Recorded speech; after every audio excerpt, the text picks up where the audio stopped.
Our tale begins, as all good tales must start, not in the here and now, but in the past. Not once upon a time or long ago, for this, dear friends, is not a fairy tale. This is the story of a little boy who held our very future in his hands. To understand how this all came to be, this prologue takes us back in time to see.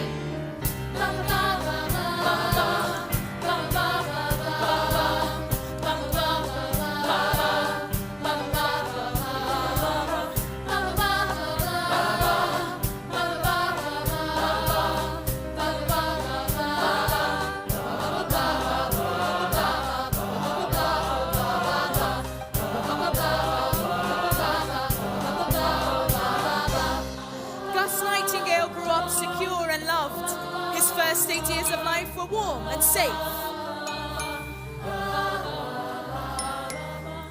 His mother was renowned across the world, her voice a thing of beauty and of grace. His father just as famous in his field, a pianist who accompanied his wife. But Mom and Dad would say to everyone, their finest composition was their son. Gus Nightingale had music in his veins. A violin replaced his teddy bear. He practiced every day for hours and hours. And Mum would sing and Dad would play along. Together they became the Nightingales and garnered every accolade there was. A house of music and a house of joy. The Nightingales, a mom, a dad, a boy.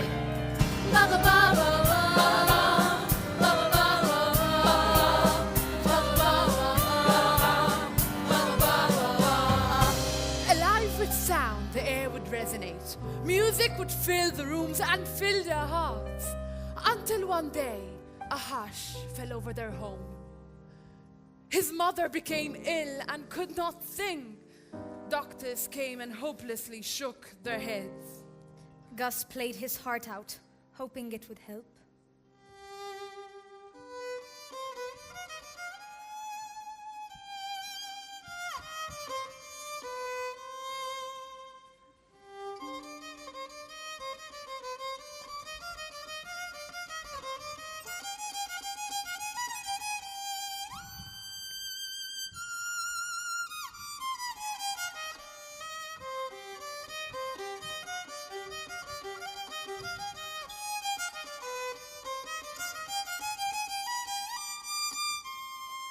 Alas, his music could not change her fate. One final breath, his mother slipped away. From that day onwards, Gus's life was changed. His broken father raged against his loss. He could not bear to hear a single note. All music was forbidden from their house. The piano lid was locked.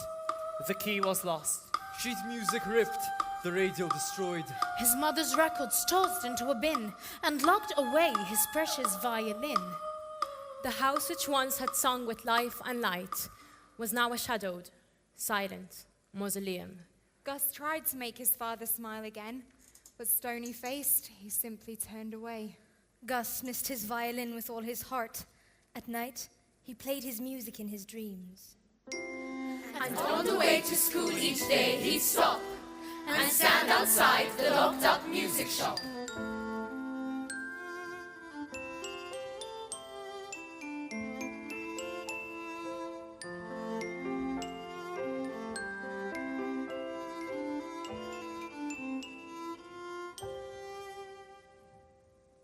Then something happened to Gus Nightingale, a dreadful thing that scarred him to his core. And there was no one who could help the boy.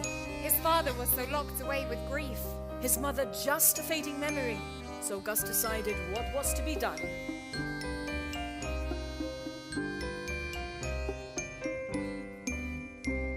And from that day, though this may sound absurd, for 3 long years, Gus has not said a word.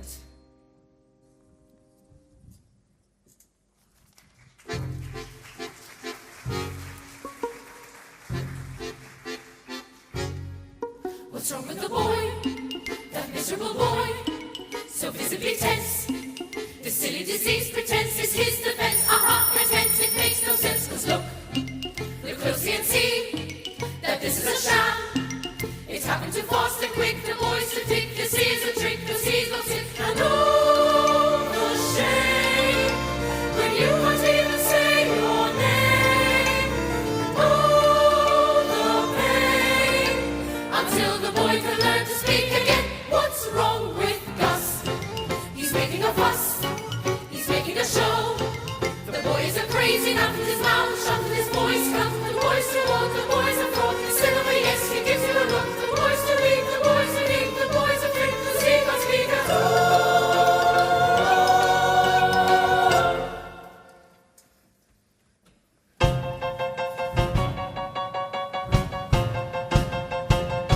What's wrong with the lad? So miserably sad, begging to the core. Instead of 5 senses, the boy has just 4.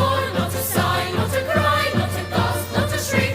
We'll live to see an elephant fly before we hear his voice speak.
He used to have a voice, but we can't remember where it went. A very odd boy in a very odd predicament. Not a word in ages, and 3 years to be precise. Good night, Gus. He is quite a hermit, no sign of a mouse. You never hear a single sound from the silent house. What is it that's scaring him? What did this boy do? Tell us, silent nightingale, what is wrong with you? Why so scared? Is he totally impaired? Why so terribly afraid? It has decayed. Why is the boy so glum? He's not actually dumb. Why do you get so weird when his voice disappeared? What a joke, what a laugh, what a freak. He will never ever speak. Oh, how terribly sad. But he must be going mad, because that will be the day when his sickness goes away, and we'll be able to say exactly, correctly, directly, concisely, completely, precisely what is wrong with love. He will never ever speak, because that will be the day when his sickness goes away, and we'll be able to say what is wrong with us.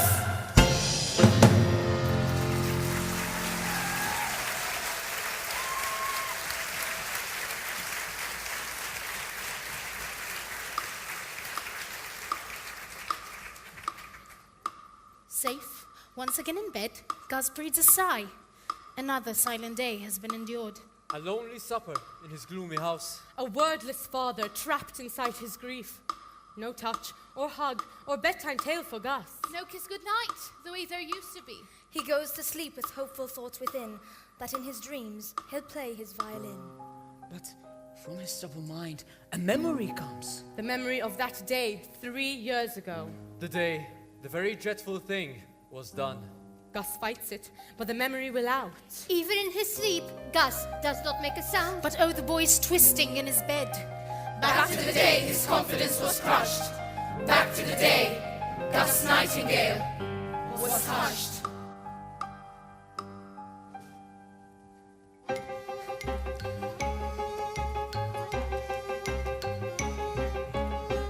Just 3 short weeks after his mother's death, Gus Nightingale returns once more to school.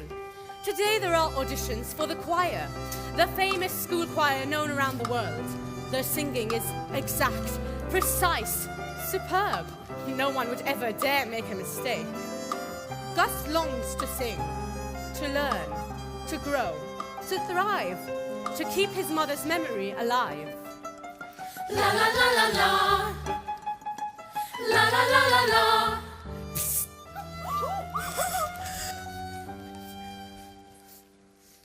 But there is someone whom he must impress.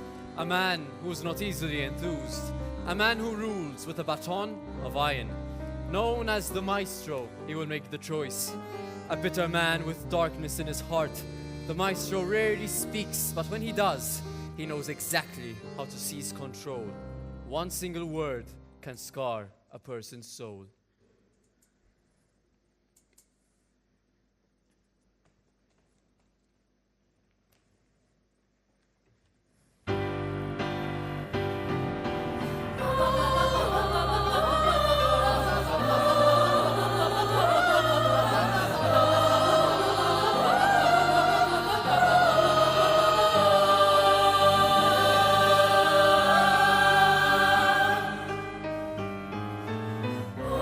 He looks at them with undisguised contempt, and one by one he calls them up to sing.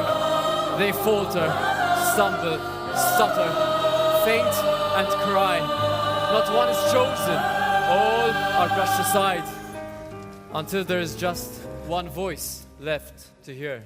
Gus Nightingale sends up a silent prayer. He moves to take his place upon the stage. And waits in silence for what seems an age.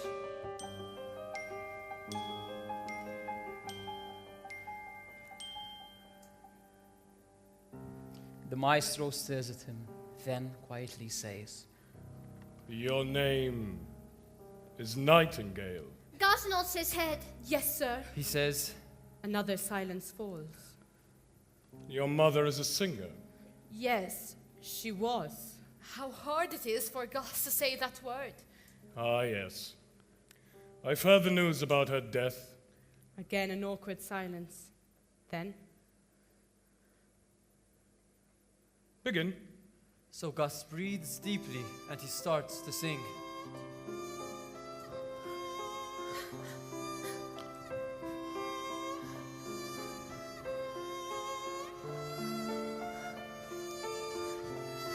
This voice, this glorious voice soars through the air. Gus Nightingale pours forth his heart in song. And people stop and look at him enthralled. His radiant voice has filled them all with joy.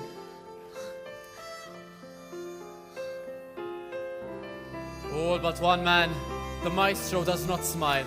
Instead, he feels such envy deep inside.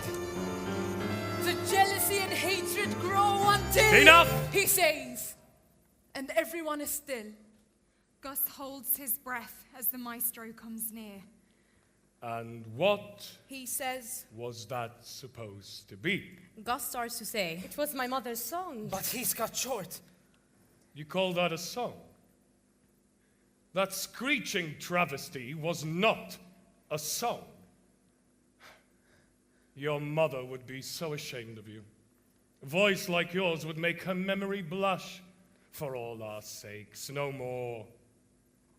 No more. Just hush. With that, the maestro turns and walks away. The others stare, embarrassed, at the floor. Gus feels his heart has been ripped from his chest. This must be true. The maestro must be right. His voice would make his mother feel ashamed. Gus knows how he can make things right again.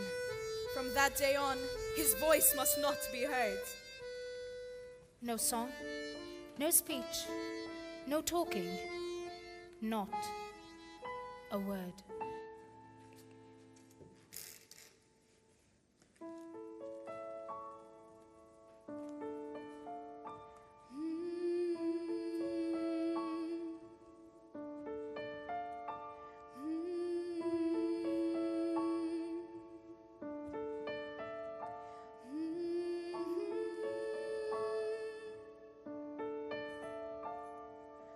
Hush, my dear, for I am near.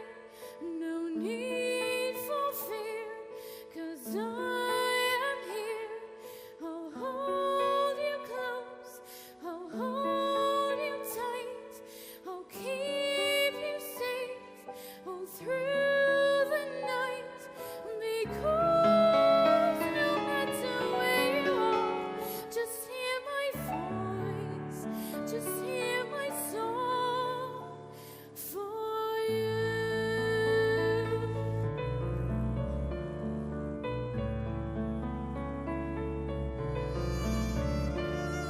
A song I'll sing for you, my child.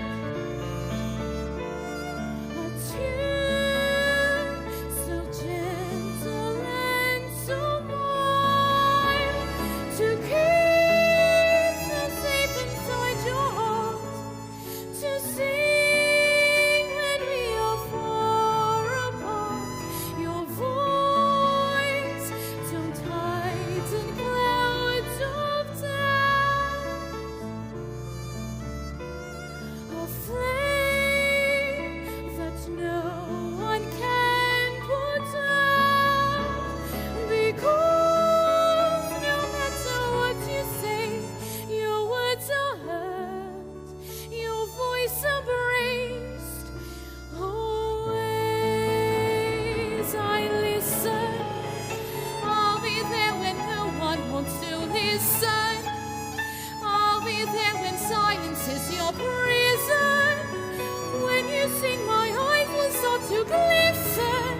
'Cause remember this, my boy, when the silence drowns your joy in a very special part of your kind and loving heart, there's a voice, there's a song in you.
stands in disbelief, his mouth agape.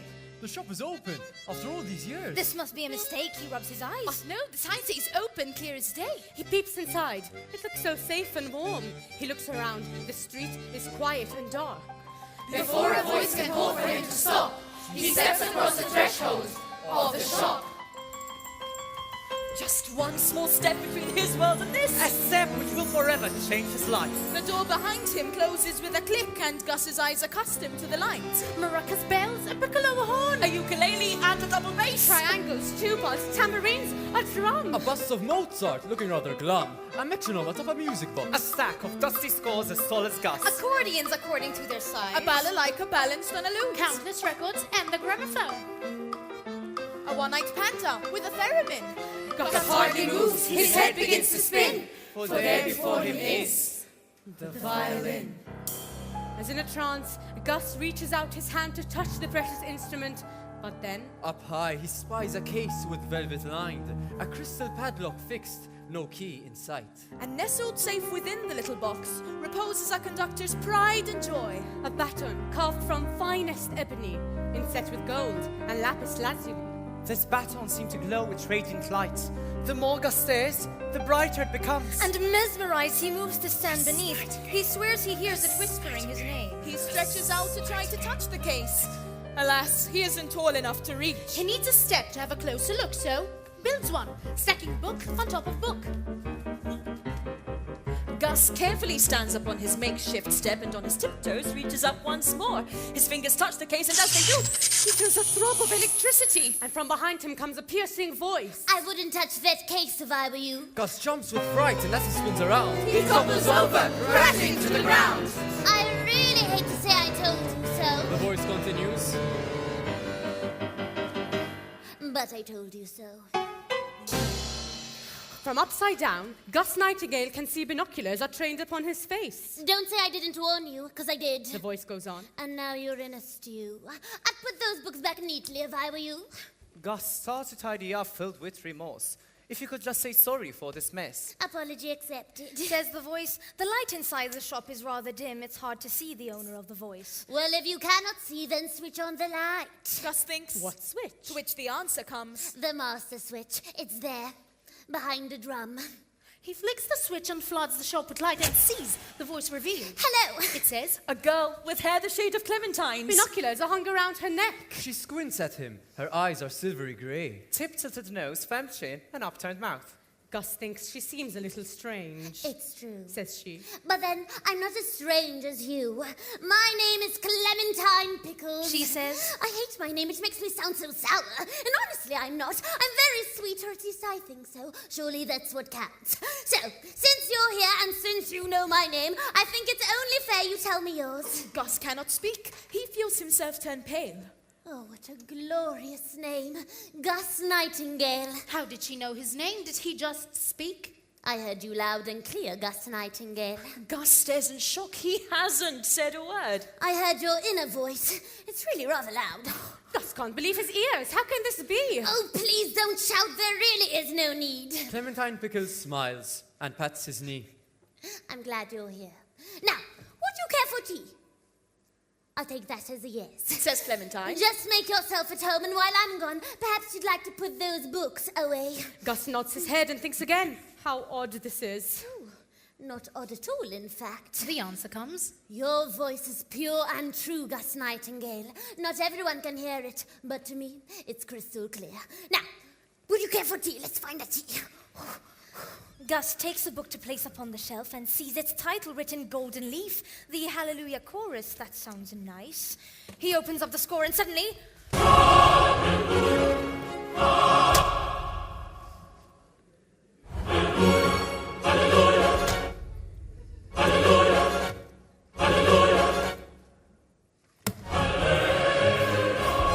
And all at once, his heart is full of joy. A joy he has not felt in 3 full years. The shop is really magical, it's true. Gus feels like singing Hallelujah too. Piano for beginners. Maybe not. A history of music. Not today. Vivaldi's Seasons. Spring? No. Autumn? Yes. If Gus could laugh aloud, he surely would. He reaches for another score. Swan Lake.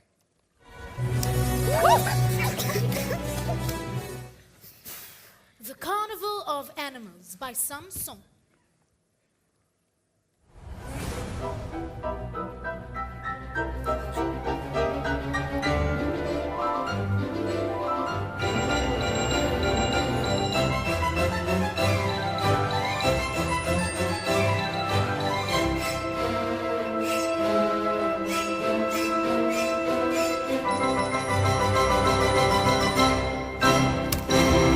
One final score. He quickly takes a look. Concerto for the Violin by Brooke.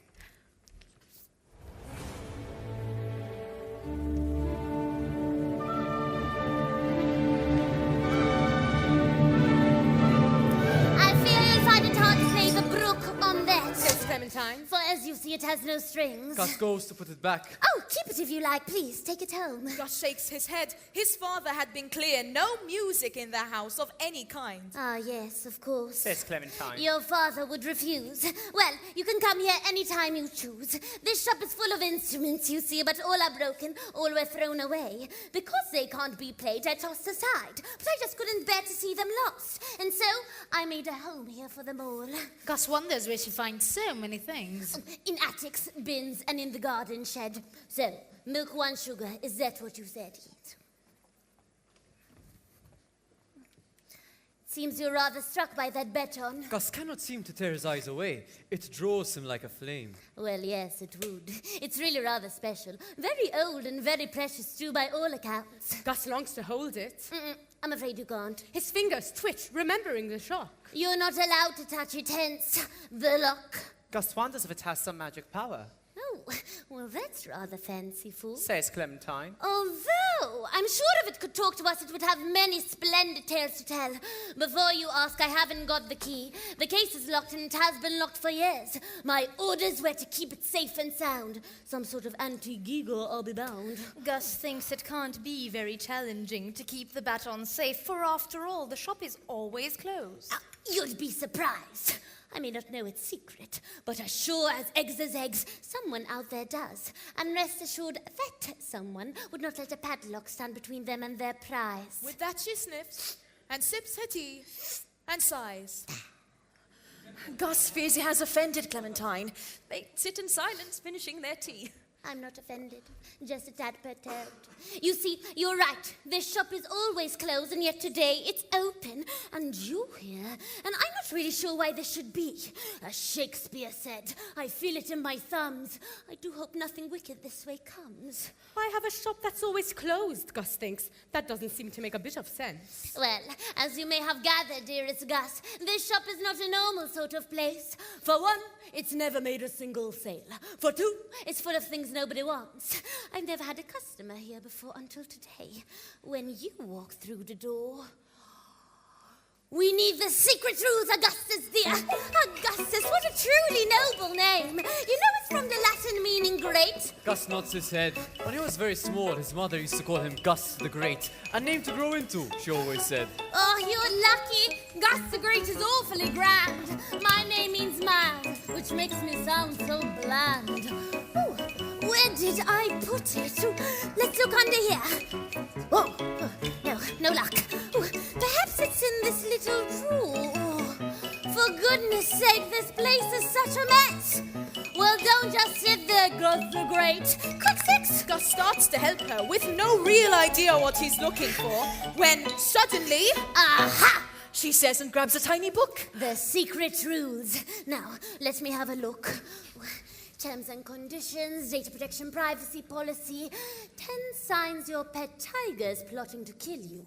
Ooh, the opening hours. That's what we want, dearest Gus. I knew I'd seen it written down here somewhere. Ooh. The shop will open only when it must. Ooh. Well, that's a little vaguer than I'd like. Gus nods his head. Perhaps there's something more? Perhaps. Says Clem. I'll have another look. The shop will open only when it must, and only to a person it can trust. Gus looks at Clementine and she at him. He feels his eyes well up with sudden tears. Not tears of sadness, no, but tears of pride. That out of all the people in the world, it should be him who could unlock this shop. That only he could find this place of joy, just him alone. A silent little boy. Well, there you have it, dear Gus. Says Clem. The shop says you're a person I can trust. That means you can come and go at will. The door will never close to you again. The shop is yours, just like a home from home. That violin is yours forevermore. Ooh, but now, dear Gus, it's getting late, and so why not play me a tune before you go? Gus looks at her confused. Did she not say there were no strings upon that violin? How can he play a broken instrument? She smiles and says, Oh, Gus, it's like your voice. To me, it's clarion clear. No need to speak. You don't need strings to make this violin sing. You'll hear it in your heart, and I will too. For nothing's louder than a voice that's true. A little boy, I sigh that boy, the first sign of relief for a heart so full of grief. After such a lengthy while, there's a tiny little smile. Won't you look at the time it took for this little boy to find his tune?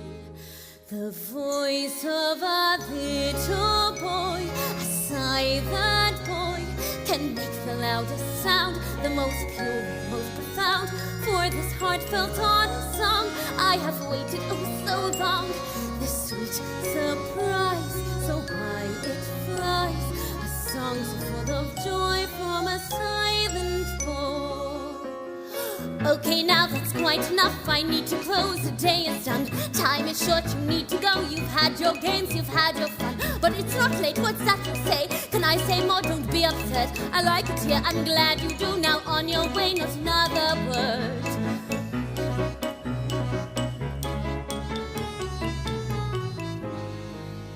And then Gus just looks around at a world so different from his own. The melodies and tunes, all the music that he once had known.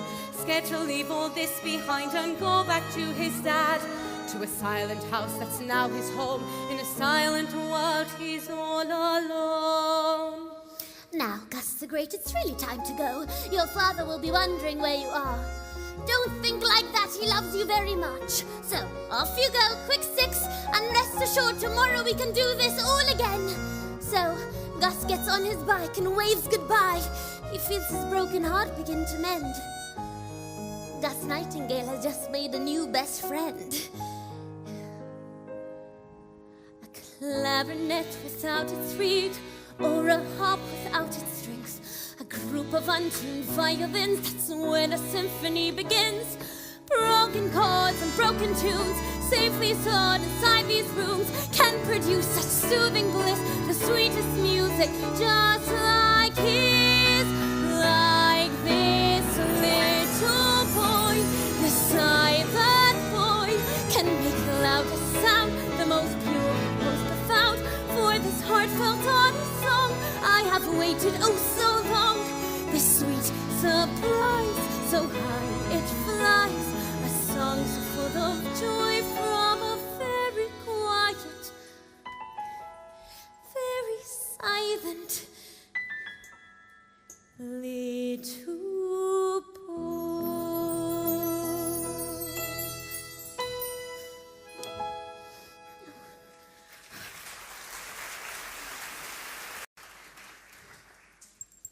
Oh, Gus the Great, you really must go home. But look, it's not Gus that comes in through the door. Before poor Clem could say another word. She's bundled in a sack and all is dark. She kicks and fights, alas, to no avail. She's pushed into an empty packing case. The case is closed and locked, all in a flash. Now trapped within, she hears a fearful smash. She pulls the sack from off her head and tries to see what's going on, but oh, her They're eyes! just too weak to make out more than shapes. Some shadow moving past with wooden slats. She lights a match and takes a shaky breath. Then mustering her courage starts to shout, Stop thief! Stop thief! Oh, someone help me, please. And then she feels her blood begin to freeze. The shadow moves towards her. As it does, her match begins to flicker and to die. She knows the thief is right beside her now. She hears them breathing just an inch away. And though her heart is beating fit to burst, she bravely says, You let me out of here! But answer comes the nun. This isn't right! And suddenly the case is full of light. a brilliant light, a light not of this world. So blinding that it makes her close her eyes. She feels a sudden pressure in her lungs. As if a vice was tightening its grip. She opens up her mouth to shriek, but oh, her voice is gone. She cannot make a sound. In vain, Burglemy tries her best to shout. When all at once the blinding light goes out. An inky darkness falls upon the shop. She cannot speak a word, nor see a thing. But sure as eggs is eggs, she knows the thief is standing only finger length away. She hears a voice. A whisper, nothing more. So full of hate. It chills her to the core. You fail your task. Now that should make you blush. For all our sakes, no more. No more. Just hush.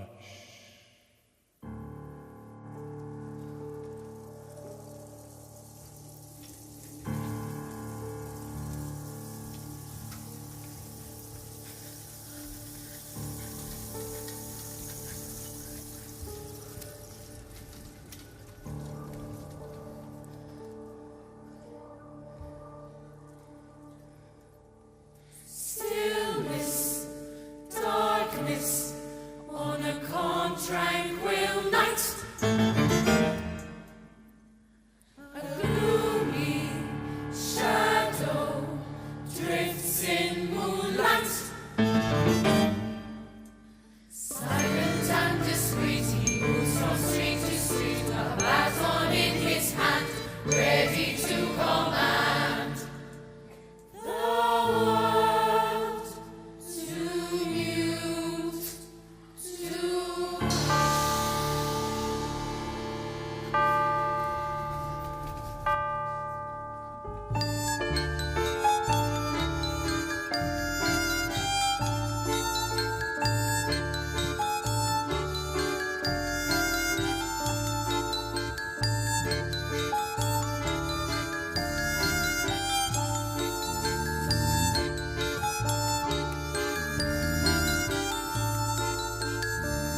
audience.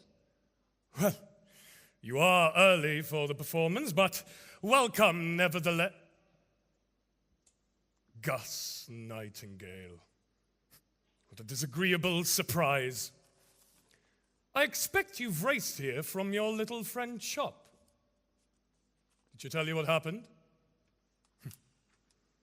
Of course, I have you to thank, Nightingale. Without you, I never would have gained access to that shop. Do you have any idea how many years I've waited for that door to open? A lifetime, boy! A lifetime of waiting and watching. And then you simply saunter along and the door just opens. Gus Nightingale and his charmed life. All I had to do was wait for you to leave so that I could claim my prize. A prize which always should have been mine. I alone understand the power of this baton. This beauty needs to be in the hands of a master, of a maestro like me. Like a magic wand, Nightingale. This baton holds the kind of power that you, with your ostrich-like mentality, can't even begin to comprehend. This morning, you awoke to a world unplagued by useless, vapid voices, or cacophonous sounds, or caterwauling dissonance. You awoke to a world of silence. And the reason for that is right here. Every single sound, Nightingale, every voice, every sigh, every sneeze, every single musical note ever written or imagined is right here. I now control all the sounds in the world. I own them! You join me, Nightingale, just in time to witness the debut of my magnum opus, my greatest composition. A piece to rival Beethoven, Mozart, Wagner, or Verdi. They will all pale to its significance in comparison to this. My requiem for sound. I dedicate this piece to all the people who laughed when I said I'm to become a great composer. To the critics who called me a failure and ridiculed me. To my father, who humiliated me in front of his wealthy friends as they watched in contempt as I was forced to play my compositions for them. Dragged out of bed as a young boy by drunken louts, made to sit at the piano. My fingers barely reaching the notes, my feet searching for the pedals, my eyes full of sleep. Of course I fumbled and played the wrong notes. How they laughed. And I dedicate this piece to your parents, the talented, beautiful Nightingales, as they swan through society, stealing the standing ovations that should have been mine. They represented everything I hate most in this world. Mediocrity, superficiality, popularity. Of course, once this piece is finished, that will be the end of sound as we know it. Once the final chords of my piece have died away, it'll never be heard again. The song can never be bettered. It can never be beaten. It will always be the best because it will be the last song of the world.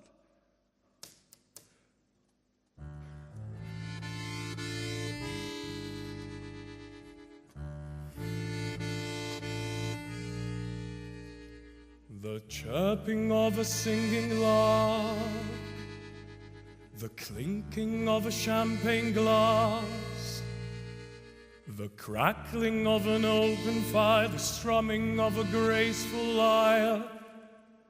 No more. The crotchet notes, the perfect fourth, the major and the minor chords, the bar lines and the smoothing slurs, the stanzas and the rhyming verse.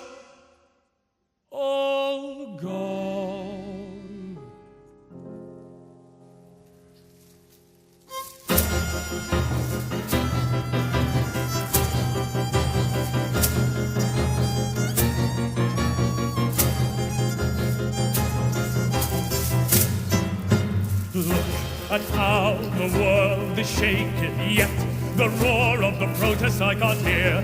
Silent boys, sit back and enjoy the last song of the world.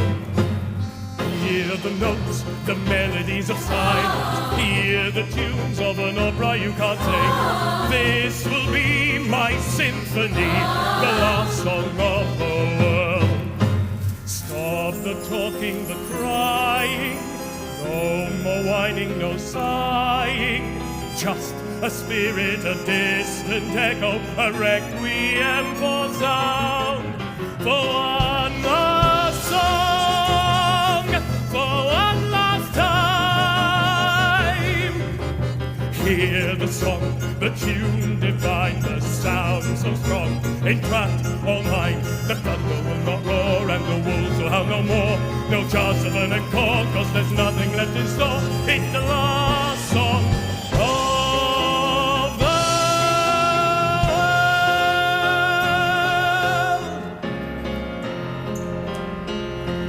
No more lyrics, no rhyming. Lose the style, lose the timing. Keep the pauses, the long fermatas, one eternal rest. For one last song, for one last time. The motif of a world in despair, a world of grief. I don't care, a piano with no keys and no buzzing of the bees. And who here disagrees? There's a chance of a reprise. It's the last song of the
What's wrong with the boy?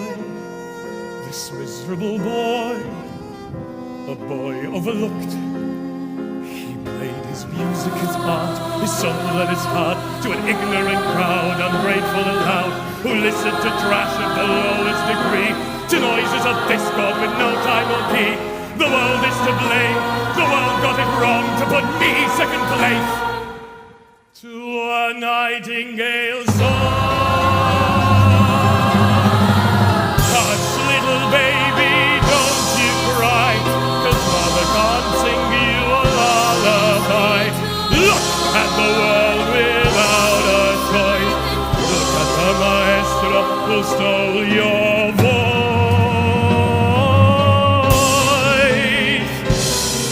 For one last song, for one last time.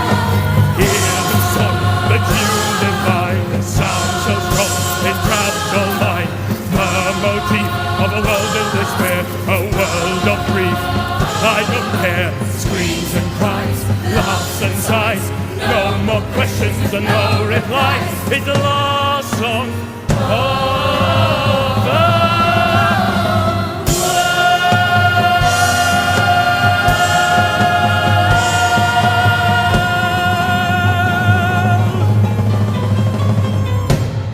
Any last words?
Well, he used to have a voice, told the maestro as his face went pale. He missed one little boy, he forgot to trap the nightingale. The voice was only silence, it was never truly gone.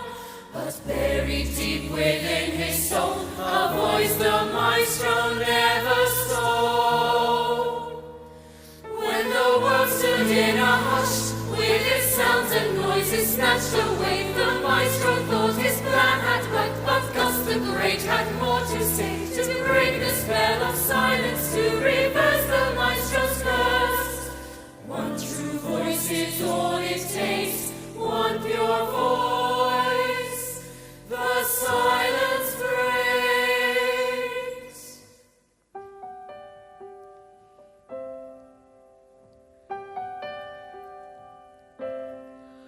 A voice,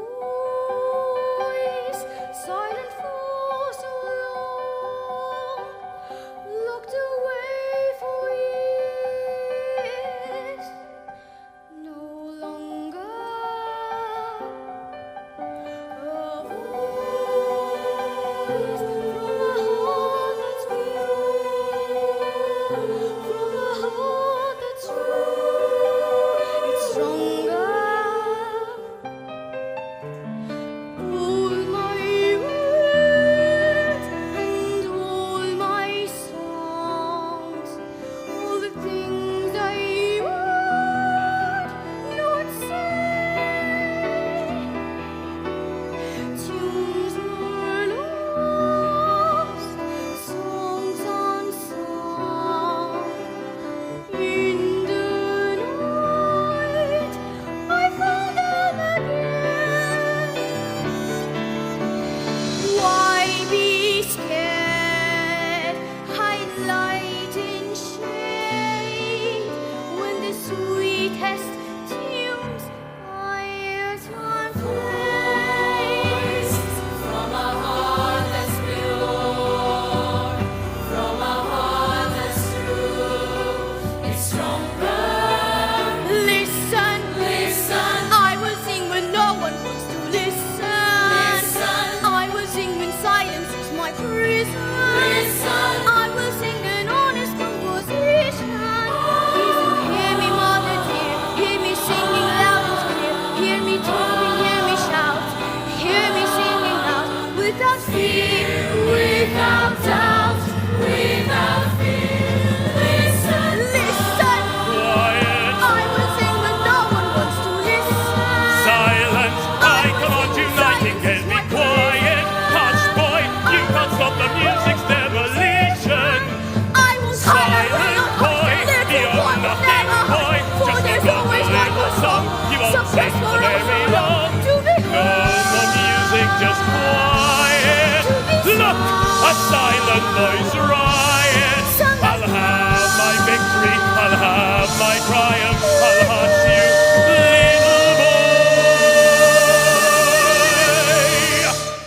little boy. No more, maestro. Just hush.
Without a thought, runs into the street. A blurry car horn stops him in his tracks.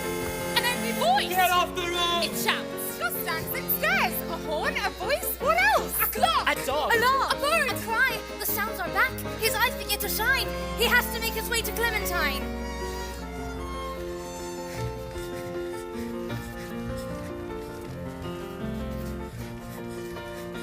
At last he sees the shop heaving to view. And at the door, binoculars in hand, stands Clemmy. Waiting anxiously for him. She cannot see him, so he takes a breath and calls out loudly, Clementine, it's me! She hears his voice and smiles from ear to ear. I've waited here all day with bated breath. Come here, quick six. You scared me half to death. I did it, Clem. He says. I broke the spell. It was the maestro. It was all his fault. He took the baton from your shop, and then he stole the sounds from every single boy and girl and man and dog and bird and mole.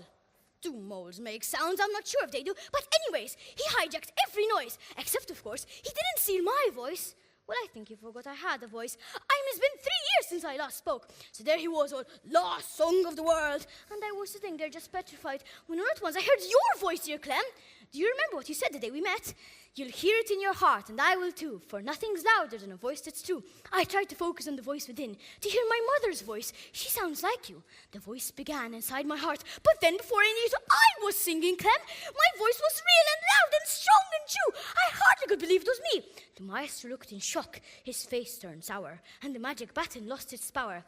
It smashed, and all the sounds came flying out, just like a maelstrom spinning in the air. And in the flurry, whirling in the mix, the maestro turned into 1,000 birds, and all the birds were black. And as I gasped, they turned to notes, to crutches and to briefs, and landed on his manuscript. Just look, the maestro's here. He's trapped inside this book. Gus stops at last, quite breathless from his speech. He hands the score to Clem, who smiles and says, I think it's safe to say, dear Gus the Great, you found your voice, and rest assured you saved the world. I'm not a bit surprised. Now, as to this, Clem taps the maestro's score. we need to keep this under lock and key. I'll find a place, dear Gus. Leave it to me. Gus looks around the shop and wonders where she'll find a space. It's really chock-a-block. There's room aplenty here, but just for now, I'll lock it in that stool. Gus, would you mind? She indicates that he should bring it close. He drags it open, opens up the lid. And freezes as he sees what lies inside. Is something wrong? Asks Clem. What did you find? His mother's record made so long ago. just like the one his grieving father smashed. She looks so young, he thinks. So beautiful. She really is a beauty. Clemmy says. Quick six, dear Gus. Let's clear a little room. Perhaps you'd like to keep that for yourself. Gus nods, then clears his throat and says, Yes, please. I'd like to keep this very much indeed. They place the maestro deep inside the stool and close the lid. Then lock and bolt it too. Then Clemmy sits on top. Just to be sure. There. That should do the trick. For now, at least. That horrid man deserves the very worst. Gus nods. He was a horrid man, it's true. His heart was as cold as ice, as cold as frost. But he was also very sad and lost. Just then, the clocks began to whir and chime. Look at the time! Says Gus. It's late. Says Clem. Your father will be wondering where you are. I doubt that's true, but still, I'd better go. Dear Gus the Great, I wonder if you know how truly brave and valiant you are.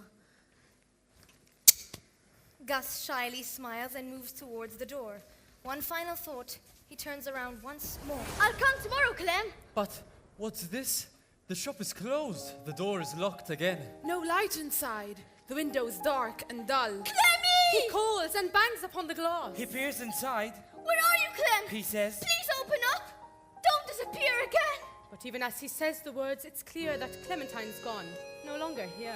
And then he spots an object left behind, propped in a corner of the vestibule. Gus stoops to pick it up and starts to smile. A music case, complete with orange bow. He takes a breath and opens up the box. And there it is, with all its strings intact. His violin, repaired, as good as new. A note attached, a single word. Adieu.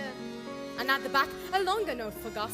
And as he reads, he hears her piping voice. Dear Gus the Great, please take this gift with love. It's time for me to go, but one last thing. You saved the world. I'm sure you're rather tired. But there is one last task you must perform. Your father needs your help to find his song. Your house has been too silent for too long. You've been so brave already, dearest Gus. You faced the maestro. You can do this too. You have to take your music home once more to fill your house with harmony and light. Now, off you go, quick 6, and rest assured, as sure as eggs is eggs, you'll make things right. Stay strong. You've almost crossed the finish line. Goodbye. Farewell. Good luck. Your Clementine. Gus puts the note away and smiles again. Of course, she's right. It's time for things to change. He shuts the case and locks it with a snap. Then turns to face the shop one final time. Goodbye. He says, I'll miss you, Clementine. I hope we get to meet again someday. For now, I have to take my leave of you. No time to waste. I have a job to do. Gus gathers up his gifts and heads for home. The sun is setting, shadows growing long. At last he stands before his silent home. The blinds half drawn. No sign of life at all. He takes a breath and quietly slips inside. As usual, the house is dark and hushed. He looks around. His father's not there. A tiny pause, and Gus sends out a prayer. And then, with no more thought, Gus gets to work. He moves methodically from light to light, illuminating every single bulb until the house is lit up like the sun. No more, no more. he murmurs to himself. And then he sees the ancient gramophone. This has to work, he says. I must believe. And gently takes the record from its sleeve.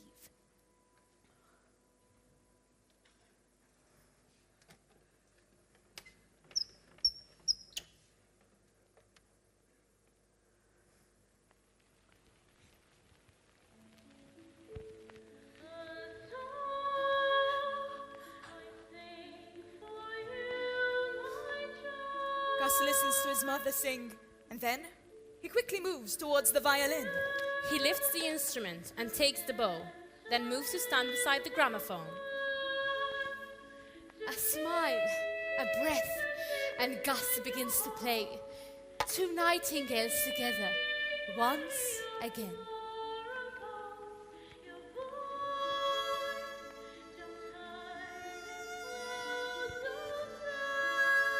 The melody begins to fly and soar, and then Gus sees his father at the door.